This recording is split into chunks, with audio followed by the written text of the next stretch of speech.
Welcome student. Today study about conduction या हिंदी में बोलते हैं अर्धचालक, इसका हम अध्ययन करेंगे। तो आज का टॉपिक है अर्धचालक।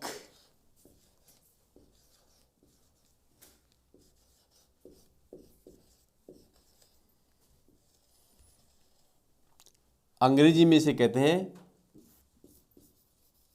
कंडक्टर।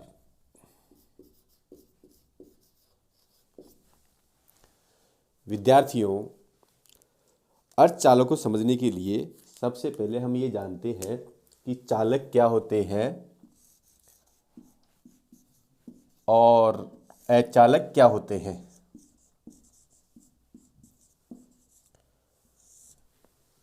या मैं यूँ कह सकता हूँ कि शुरू में जो कंप्यूटर बने उन्हें हम मेन फ्रेम कंप्यूटर बोलते हैं। उनका आकार इतना था कि वो पूरे कमरे में आते थे, और जब से आपके अर्धचालकों के द्वारा ट्रांजिस्टर, डिस्करण, इन उपकरणों का विकास हुआ तो पोर्टेबल कंप्यूटर, लैपटॉप विकसित हो गए। और इन्हीं चीज़ों की सहायता से अमेरिका के दो वैज्ञानिक थे जिन्होंने 1948 में इनको सर्वप्रथम खोजा। तो हम जानेंगे कि चालक, जैसे अर्थ है कि चालक चलने वाला या जिसमें विद्युत प्रवाह की जाती है, उसे हम चालक कहते हैं। इसका दूसरा नाम सुचालक भी है। और देखो, चालक का उल्टा अचालक होता है, अर्थात ऐसी युक्तियां जिनमें विद्युत का प्रवाह नहीं होता है उन्हें हम अचालक कहते हैं। इनका दूसरा नाम है कुचालक।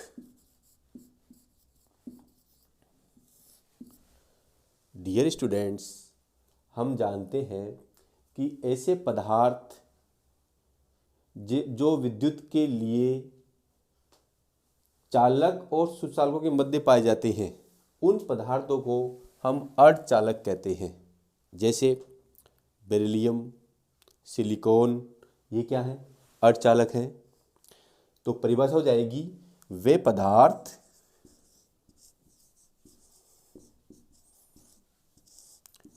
जिनका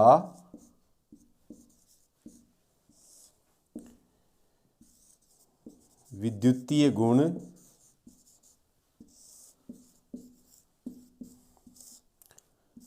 चालक और अचालक के मध्य या बीच में होता है,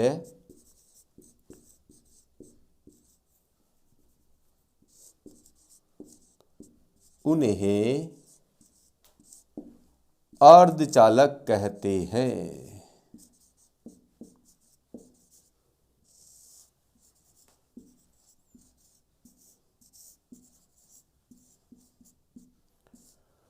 हम चाहे तो इसकी एक परिभाषा और दे सकते हैं, तो मैं यहाँ करके लिख देता हूँ।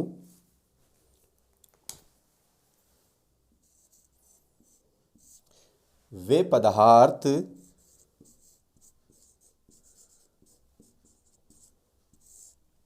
जो कुछ विशेष परिस्थितियों में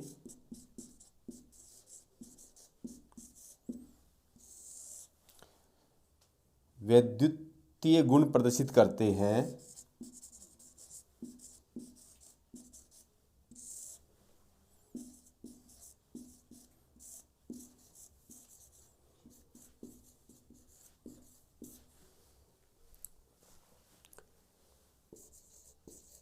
करते हैं,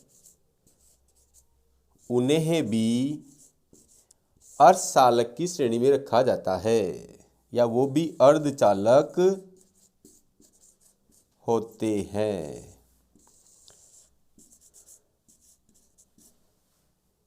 स्टूडेंट्स, साइंस है जो अध्ययन का सुव्यवस्थित अध्ययन है। इसमें हम किसी चीज़ को रटते नहीं हैं, अंडरस्टैंड करने का प्रयास करते हैं। चाहे आप अर्धचालक की परिभाषा ये लिखें या ये लिखें, दोनों सही हैं। तो आप सभी नोट कीजिए या स्क्रीनशॉट ले लीजिए।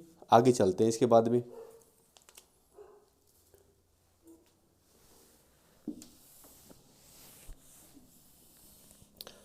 नेक्स्ट आता है अर्धचालकों की कुछ स्पेशल विशेषताएं।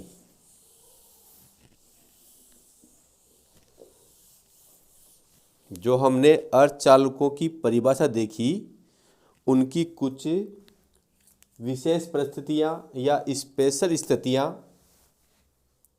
अर्धचालकों की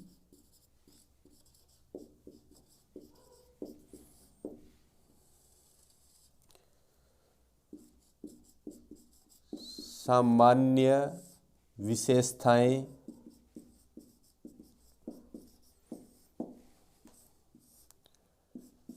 निम्न है।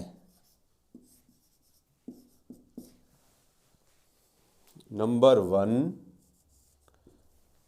पृथ्वी पर जितने भी अर्धचालक पाए जाते हैं उनकी संयोजकता 4 होती है। अर्थात हम कह सकते हैं कि अर्धचालकों की संयोजकता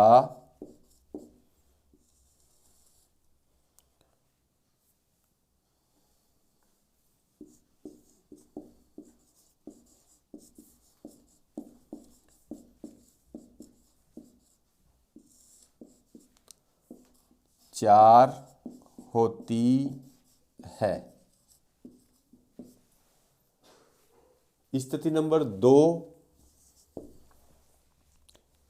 अर्धचालकों को दीर्घ आवर्त सारणी में 4th वर्ग में रखा गया है। अर्धचालकों को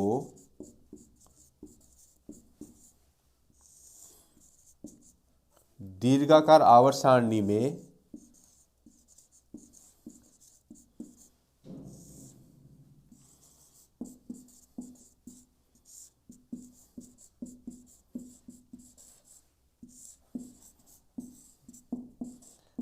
फोर्थ समूह में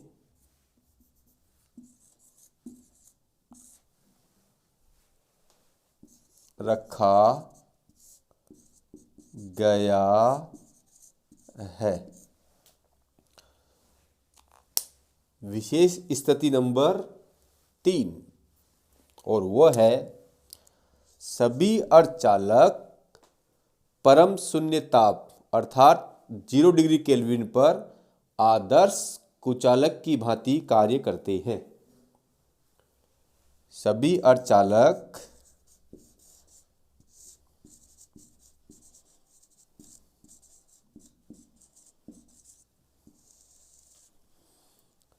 परम शून्य ताप पर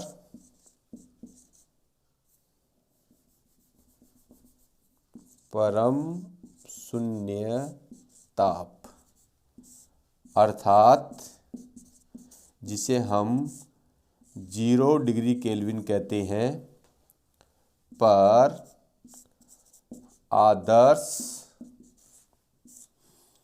कुचालक की भांति कार्य करते हैं। तो ये अर्धचालकों की सामान्य विशेषताएं हैं। इनकी संयोजकता 4 होती है। अर्धचालकों को दीर्घाकार आवर्त सारणी में 4th समूह में रखा गया है। सभी अर्धचालक परम शून्य ताप पर आदर्श कुचालक की भांति कार्य करते हैं। इसके बाद में नेक्स्ट आता है अर्धचालकों के प्रकार। तो सभी विद्यार्थी नोट कीजिए या स्क्रीनशॉट ले लीजिए। मैं आगे बढ़ता हूं। अर्धचालकों के प्रकार।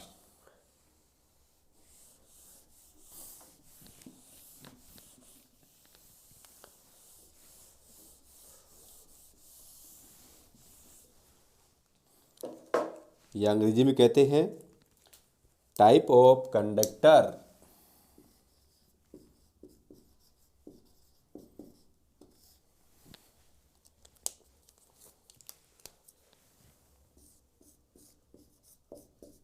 Types of conductor. विद्यार्थियों, अर्धचालक सामान्यतः दो प्रकार के होते हैं।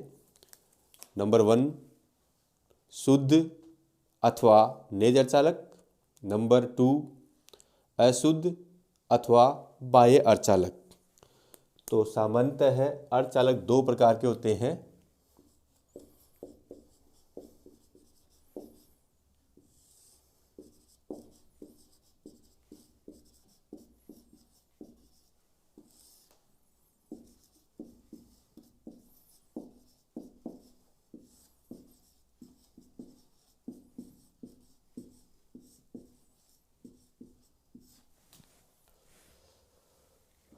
नंबर पहला हो जाएगा शुद्ध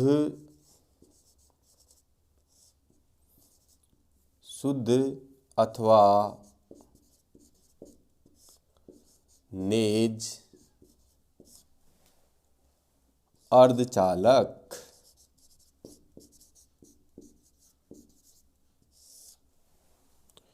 और नंबर 2 हो जाएगा अशुद्ध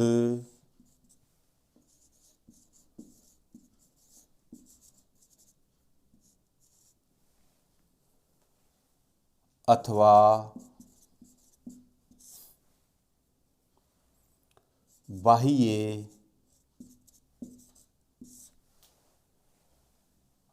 अर्धचालक।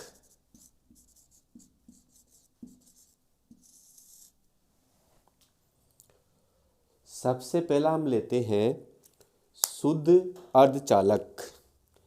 वे अर्धचालक जो प्रकृति में शुद्ध रूप से पाए जाते हैं या जिन पदार्थों में कोई अपद्रव्य नहीं मिला होता है, उन पदार्थों को हम शुद्ध अथवा नेज अर्धचालक कहते हैं, या इन्हें प्रकृति में स्वतंत्र अवस्था में पाए जाते हैं, इसलिए प्राकृतिक अर्धचालक भी कह सकते हैं।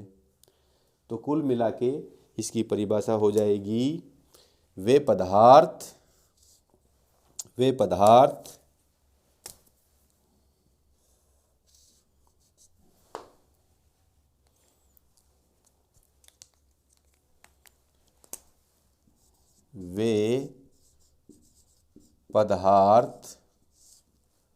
जो प्रकृति में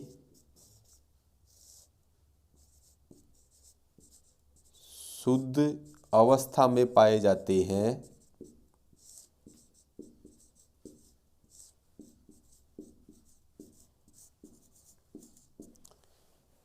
या जिनमें कोई अपद्रव्य नहीं मिला हो या जिनमें कोई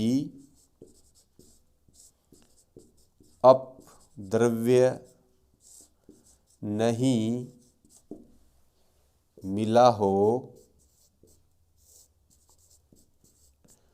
उन पदार्थों को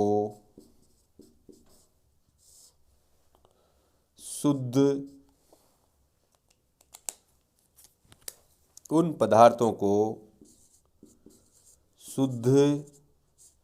अथवा शुद्ध नेज अथवा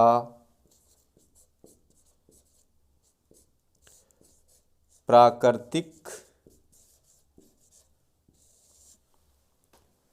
अर्धचालक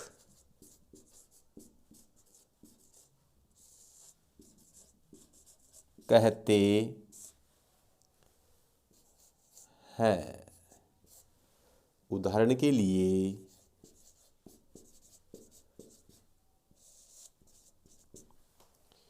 जर्मेनियम और सिलिकॉन शुद्ध अर्धचालक है। जर्मेनियम वह सिलिकॉन शुद्ध अर्धचालक है। दूसरे प्रकार के अर्धचालक हैं अशुद्ध अर्धचालक। जो अशुद्ध अर्धचालक होते हैं वो शुद्ध अर्धचालकों में कुछ अशुद्धियाँ अर्थात कुछ ऐसे पदार्थ जो त्रिसंयोजकता वाले हों या पंचसंयोजकता वाले हों, उनको इन पदार्थों में मिलाया जाता है। तो उस मिलाने की प्रक्रिया को हम अपमिश्रण कहते हैं और अंग्रेजी में इसे डोपिंग बोलते हैं। तो इनकी परिभाषा हो जाएगी, वे पदार्थ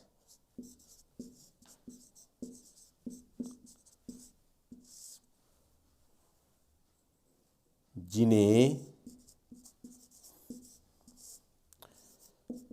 शुद्ध अर्धचालकों में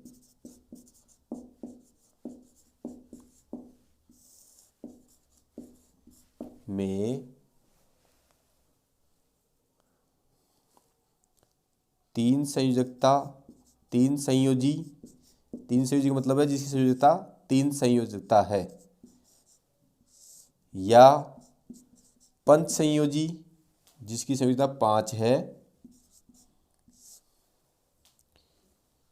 को मिलाया जाता है। इस मिलाने की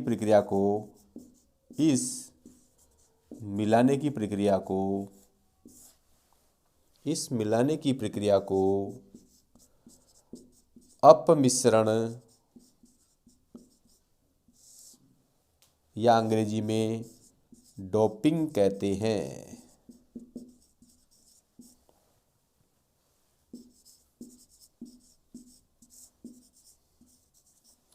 इस प्रकार प्राप्त अर्धचालक बाह्य अर्धचालक कहलाते हैं। इस प्रकार प्राप्त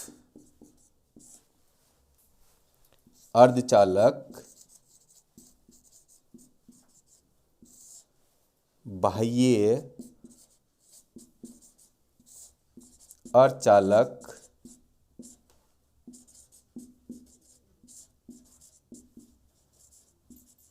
कहलाते हैं।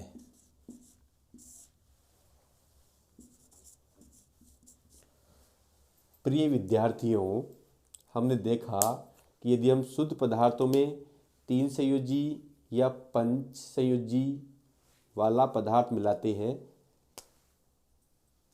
तो इस मिश्रण को हम कहते हैं अपमिश्रण या अंग्रेजी डोपिंग कहते हैं। या मैं एक शब्द कहा गया जिसको ऊपर लिख देता हूं, पंच संयोजी।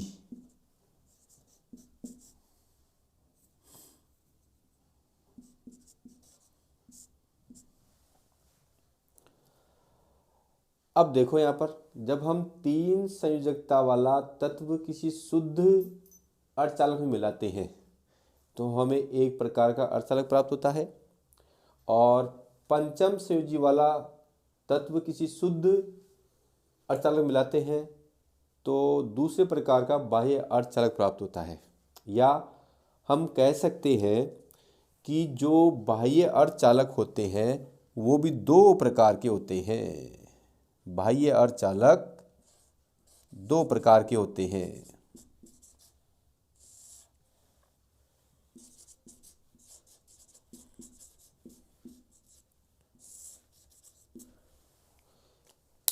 नंबर 1, जिन शुद्ध अर्धचालकों में त्रिसंयोजी मिला जाता है उसे हम कहेंगे पी प्रकार का अर्धचालक।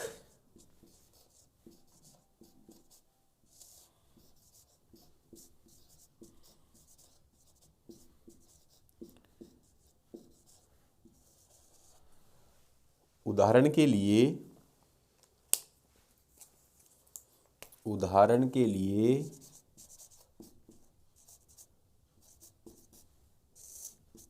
Number 1 boron, number 2 aluminium.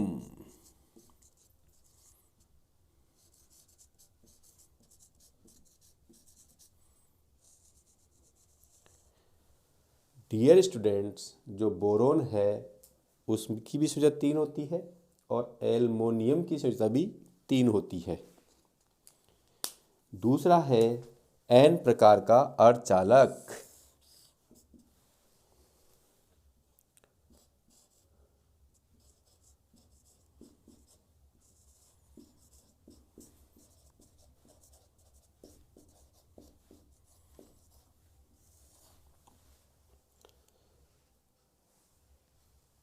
जिन शुद्ध अर्धचालकों में 5 संयोजक वाला बाह्य अर्धचालक मिला जाता है तो उसे हम कहते हैं एन प्रकार का अर्धचालक। उदाहरण के लिए आर्सेनिक।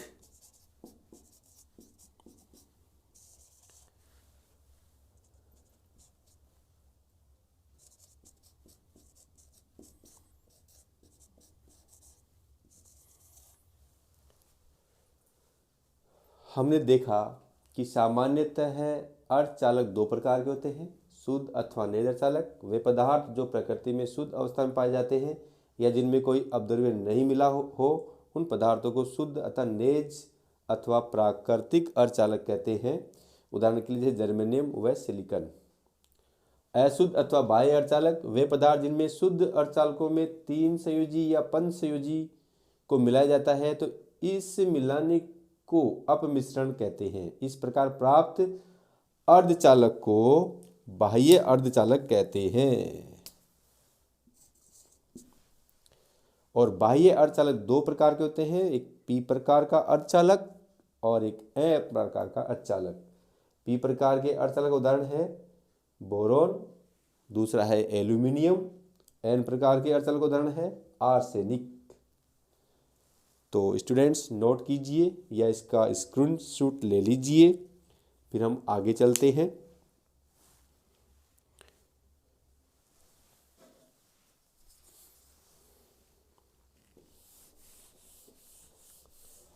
अब हम पढ़ेंगे ऊर्जा बैंड सिद्धांत के आधार पर अर्धचालकों का वर्गीकरण।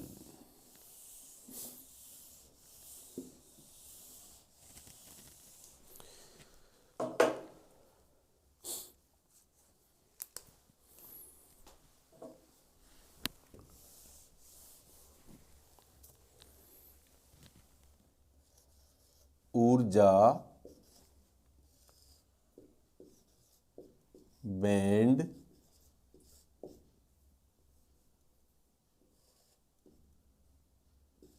सिद्धांत के आधार पर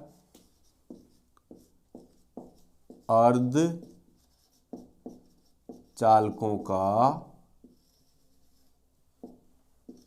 वर्गीकरण।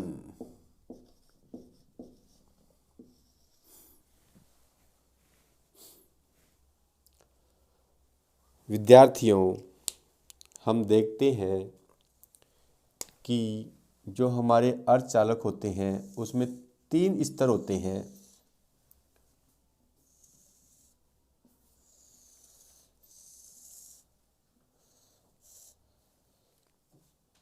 ये पहला स्तर और ये दूसरा स्तर। इस पहले स्तर में कुछ रखा हुआ होता है जिसे हम ऊर्जा बैंड का नाम देते हैं।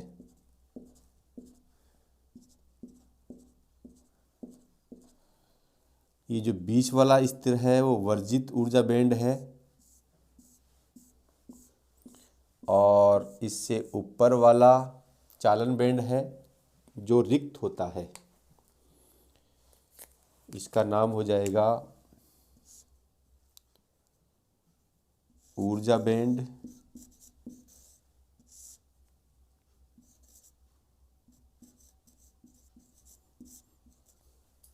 इसका नाम हो जाएगा वर्जित ऊर्जा बैंड।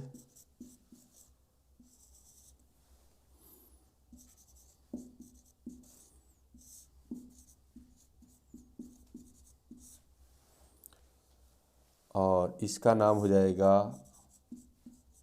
चालन बैंड।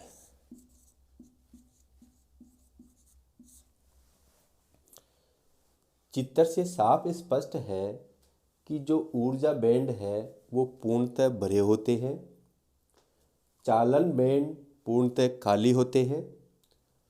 अब बीच में जो वर्जित ऊर्जा बैंड की चौड़ाई है वो उस ऊष्मीय ऊर्जा के बराबर होती है जो इलेक्ट्रॉन ऊर्जा बैंड से ग्रहण करके चालन बैंड में चला जाता है।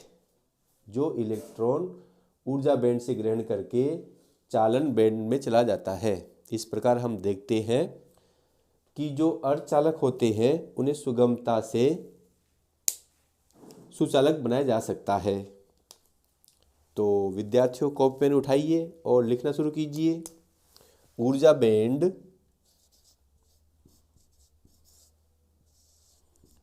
पूर्णतः खाली होता है,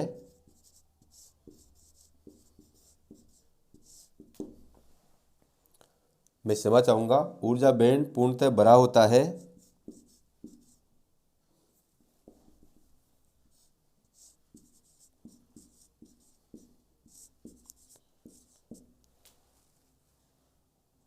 चालन बैंड पूर्णतः खाली होता है,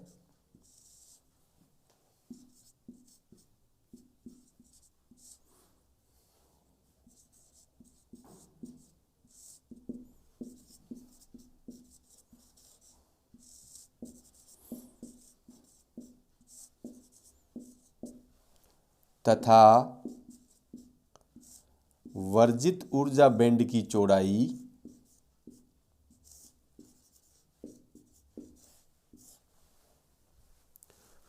वर्जित ऊर्जा बैंड की चौड़ाई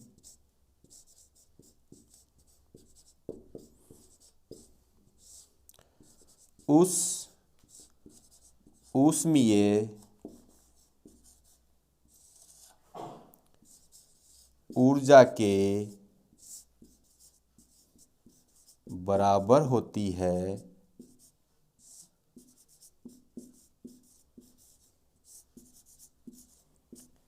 जो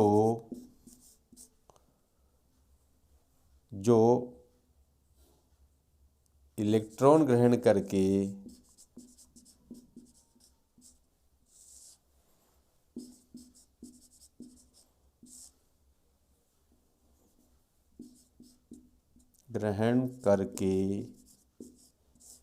ऊर्जा बैंड से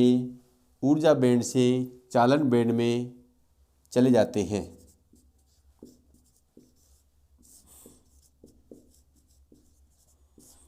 ऊर्जा बैंड से चालन बैंड में चले जाते हैं।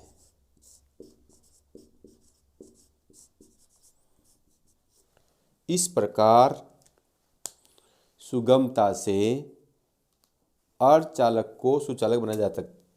इस प्रकार सुगमता से अर्धचालकों को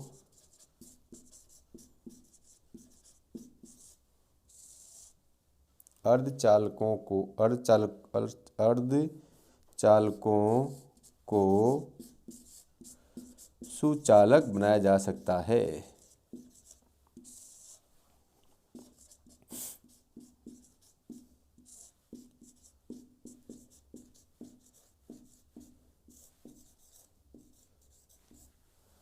तो विद्यार्थियों को पेन उठाइए और नोट कीजिए या स्क्रीनशॉट ले लीजिए।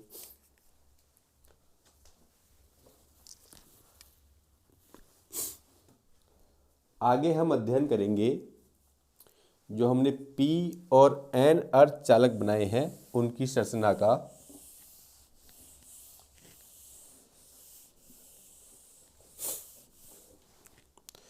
तो P प्रकार के अर्धचालकों की संरचना। P प्रकार के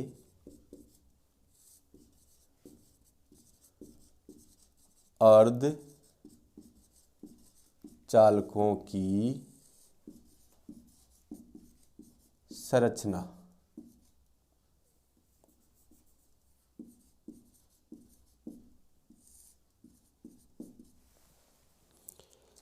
विद्यार्थियों, हमने देखा है कि पी प्रकार के अर्धचालक वो अर्धचालक होते हैं जो शुद्ध अर्धचालकों में त्रिसंयुक्त वाला पदार्थ मिलाया जाता है, और अर्धचालकों में जो शुद्ध अर्धचालक होता है उसकी संयुजता हम जानते हैं +4 होती है। और इस पी प्रकार का अर्धचालक प्राप्त करने के लिए हम 3 संयोजकता वाला बाह्य अर्धचालक मिलाते हैं और उसकी संयोजकता 3 होती है।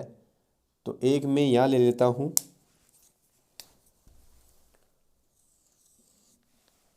एक यहाँ ले लेता हूँ और एक यहाँ ले लेता हूँ और एक यहाँ ले लेता हूँ।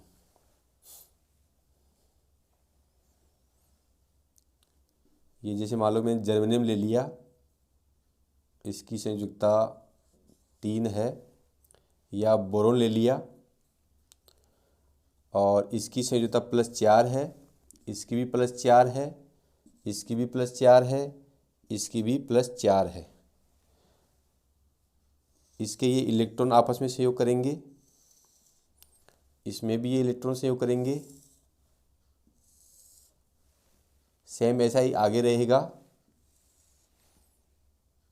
यहाँ भी ऐसा ही रहेगा।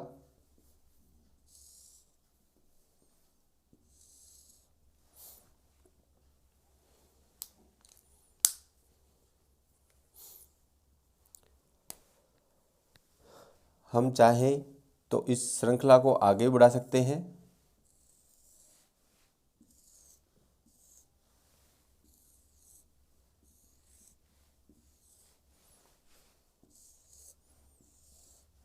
ये श्रृंखला ऐसे चलती रहेगी।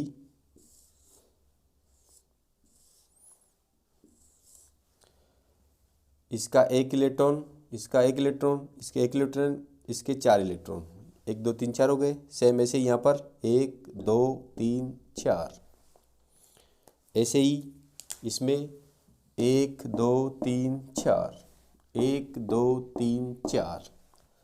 अब यहाँ पर जो हमने त्रिसंयोजकता वाला बाह्य अर्धचालक इसमें मिलाया है, इसकी एक संयोजकता ये हो जाएगी, एक ये हो जाएगी और एक ये हो जाएगी। थोड़ा सा मैं इसको स्पष्ट कर देता हूँ।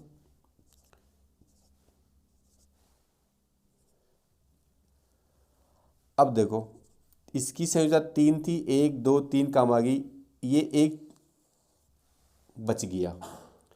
इस बचे हुए को हम हॉल या कोटर कहते हैं। इस बचे हुए को होल या कोटर कहते हैं। ये पी प्रकार के अर्धचालकों में जो होल या कोटर होते हैं वही बहुसंख्यक आवेश वाहक का कार्य करते हैं। बहुसंख्यक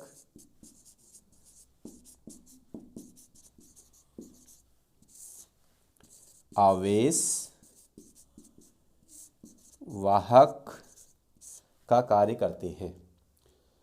विद्यार्थियों, आपने देखा होगा ये वाला इलेक्ट्रॉन और इस बाह्य अर्धचालक का ये वाला इलेक्ट्रॉन एक दूसरे से सहसंयोजक बंध बनाकर ऊर्जा को एक दूसरे को आदान प्रदान करते हैं।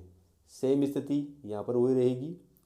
ये एक दूसरे से सहसंयोजक बंध बनाकर ऊर्जा का एक दूसरे को आदान प्रदान करते हैं। अब हम दूसरा देखते हैं, एन प्रकार के अर्धचालक की संरचना।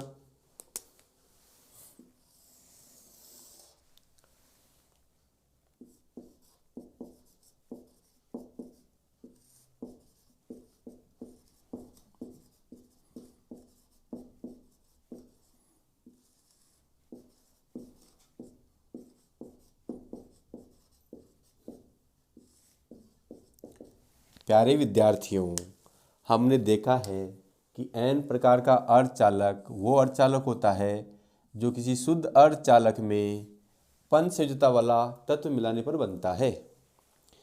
तो इस वाले डायग्राम में इस वाले डायग्राम में अंतर ये रहेगा कि ये जो 3 संयोजकता वाला तत्व लिया था इसकी जगह हम लेंगे 5 संयोजक वाला तत्व है। बाकी पूरा सिस्टम एज इट इज़ रहेगा, इसमें कोई बदलाव नहीं आएगा। तो मैं आपके सामने इसको बता देता हूँ, केवल 3 संयोजकता की जगह हम 5 संयोजकता वाला तत्व लेंगे। ये 0 यहाँ पर ऐसा ही रहेगा, जिसकी संयोजकता +4 होगी और इसकी भी 4 होगी, इधर भी 4 होगी और इधर भी 4 होगी। इन चारों को हम इस प्रकार दिखा सकते हैं।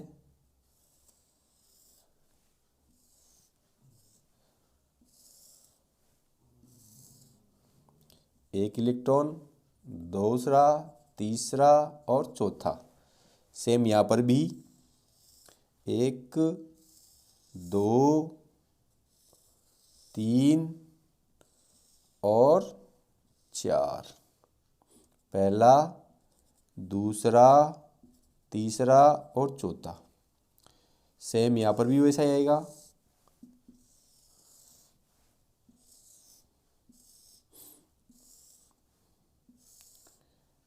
पहला, दूसरा, तीसरा, चौथा। यहाँ भी हम ऐसा ही करेंगे।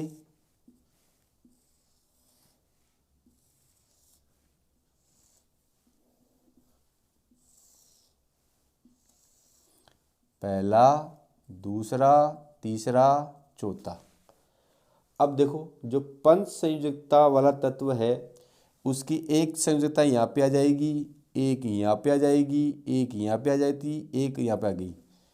तो ये 4 इलेक्ट्रॉन तो इनके साथ सहसंयोजक बंध बनाकर एक दूसरे को ऊर्जा का आदान प्रदान कर लेंगे, परंतु 5वां इलेक्ट्रॉन मुक्त इलेक्ट्रॉन के रूप में होगा। 5वां इलेक्ट्रॉन मुक्त इलेक्ट्रॉन के रूप में होगा और ये जो मुक्त इलेक्ट्रॉन है, ये मुक्त इलेक्ट्रॉन ही बहुसंख्यक आवेश वाहक का कार्य करता है। तो प्यारे विद्यार्थियों, हमने देखा कि जो पी प्रकार के अर्धचालक की संरचना में एक इलेक्ट्रॉन की कमी होती है उसे हम होल या कोटर कहते हैं, और ये जो होल और कोटर होता है यही बहुसंख्यक आवेश वाहक का कार्य करता है। एन प्रकार के अर्धचालक में हम देखा कि एक इलेक्ट्रॉन बच जाता है, उस बचे हुए इलेक्ट्रॉन को हम मुक्त इलेक्ट्रॉन कहते हैं और ये मुक्त इलेक्ट्रॉन ही बहुसंख्यक आवेश वाहक का कार्य करता है। प्यारे विद्यार्थियों, इस चीज़ को आप ध्यान से देखिए।